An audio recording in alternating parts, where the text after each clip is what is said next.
जय जगन्नाथ। सभी मेरे व्यूअर, मेरे भाई बहन जो भी इस चैनल से जुड़े हुए हैं सभी को, और जो भी भविष्य मालिका पुराण के बारे में मेरी इस वीडियो को सुनते हैं, उन सभी का बहुत बहुत धन्यवाद। जय जगन्नाथ आप सभी को।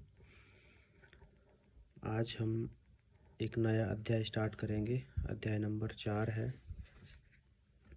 और हमने पिछले अध्याय को 3 नंबर अध्याय को कंप्लीट किया है। चतुर्युग गणना के संबंध में विचार हमने पूरा कंप्लीट कर लिया है।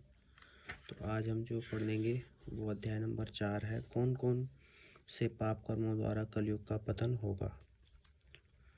तो जैसा कि हम रोज पढ़ते हैं, सबसे पहले अध्याय स्टार्ट होने से पहले हम इस बुक में फ्रंट पर दिया हुआ एक मंत्र पढ़ते हैं। तो आइए हम सब मंत्र पढ़ के फिर अध्याय नंबर 4 का शुरुआत करेंगे। नीलांचल निवासाय नित्याय परमात्मने बलभद्र सुमंद्राभ्याम जगन्नाथाय ते नमः। जय श्री जगन्नाथ। जय श्री राम। तो जैसा कि हमने ये मंत्र पढ़ लिया है, अब आगे उसको अध्याय नंबर 4 पढ़ेंगे। उससे पहले मैं आप सभी से हाथ जोड़ के प्रार्थना करना चाहूँगा कि जो भी मेरे इस चैनल पर नए आए हैं या पहले से पढ़ते आ रहे हैं, जो सब्सक्राइब अभी तक नहीं किए, तो आपका एक सब्सक्राइब मुझे बहुत हौसला देता है। तो मैं हाथ जोड़ के प्रार्थना करूँगा कि आप सब इस चैनल से जुड़ रहे हैं तो कृपया इस चैनल को सब्सक्राइब करें और मेरा हौसला बढ़ाएं। तो ज़्यादा समय ना बर्बाद करते हुए आइए हम अध्याय नंबर 4 को आज पढ़ते हैं और आप इसको ध्यान से सुनिए। कौन कौन से पाप कर्मों द्वारा कलयुग का पतन होगा। अध्याय नंबर 4। चतुर्युग गणना के अनुसार कलयुग को 4,32,000 साल भोग होना चाहिए, लेकिन मनुष्य के पाप कर्मों की वजह से युग की आयु 6 होती है। भविष्य मालिका के अनुसार जिन 35 प्रकार के पापों के कारण कलयुग की आयु 6 होने वाली है, उनके नाम इस प्रकार हैं। पितृ हत्या, मातृ हत्या, स्त्री हत्या, शिशु हत्या, गौ हत्या, ब्रह्म हत्या, भ्रूण हत्या, मातृ हरण, भगनी हरण, कन्या हरण, भाई की पत्नी का हरण, विधवा स्त्री हरण, पराई स्त्री हरण, गर्भवती स्त्री हरण, कुमारी हरण, पशु हरण, भूमि हरण, पराया धन हरण, म्लेच्छ वेश धारण, न खाने योग्य खाद्य को खाना, अगम्य में गमन, अति निराश, कुटुंब वैराग्य, मित्र के साथ कपट, विश्वासघात, निम्न जाति के संग प्रीत करना, नग्न स्नान करना, नग्न शयन करना, मिथ्या भाषण, शास्त्रों की निंदा करना, गौ चारागाह, शमशान भूमि पर कब्जा, माता तुलसी जी की पूजा न करना, विष्णु प्रतिमा को न पूजना, माता पिता भक्ति न करना। उपर्युक्त पाप कर्मों की वजह से कलयुग की आयु 6 होकर उसे 5,000 साल ही भोग होगा। ये सब बातें महापुरुष अच्युतानंद जी ने अपनी उद्धव भक्ति प्रदायिनी ग्रंथ में लिखी हैं। इसमें उद्धव और महाप्रभु श्री कृष्ण के बीच बातचीत होती है, जिससे अंतर्गत कलयुग के अंत के बारे में उद्धव द्वारा पूछे गए सवाल का जवाब देते हुए श्री कृष्ण ने स्पष्ट किया है कि इसमें श्लोक दिया गया है। तो 4 लक्ष अटे 32 सहस्त्र आयुष एक कलयुग, पाप बड़ेबारू आयु कटिजे अल्प होय भोग। उद्धव भक्ति प्रदायिनी में ये अच्युतानंद जी ने लिखा हुआ है, जो श्री कृष्ण भगवान जी द्वारा स्पष्ट किया गया था। अर्थात कलयुग की 4,32,000 साल आयु 6 होकर उसे सिर्फ 5,000 साल ही भोग होगा। द्वापर युग में भगवान श्री कृष्ण जी के साथ उनके परम सखा अर्जुन का संवाद हुआ और उस समय अर्जुन महाप्रभु श्री कृष्ण के कलयुग के अंत, धर्म संस्थापना और भगवान कल के अवतार के संबंध में प्रश्न करते हैं। तब भगवान श्री कृष्ण अर्जुन से बहुत सारी लीलाओं का वर्णन करते हैं और महापुरुष अच्युतानंद महाराज ने उन्हीं बातों को 64 पटल, नील सुंदर गीता आदि अपने अनेक ग्रंथों में लिखा है।